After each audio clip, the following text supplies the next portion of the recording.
Update naman po sa lagay ng panahon, lumakas bilang severe tropical storm ang Bagyong Leon kaninang alas 8 ng umaga ayon sa Pag-asa.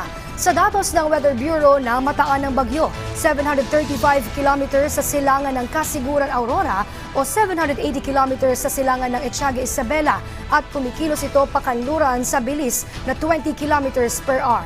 May lakas ng hangin na 95 kilometers per hour at bugsong 115 kilometers per hour.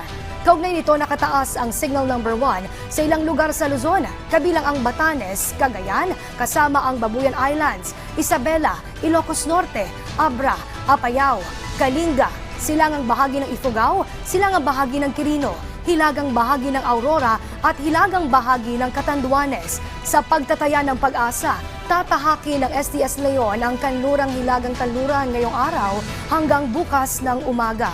Matapos nito ay kikilos pa hilagang kanluran hanggang mag-landfall sa silangang bahagi ng Taiwan sa Huwebes ng gabi o Biyernes ng umaga.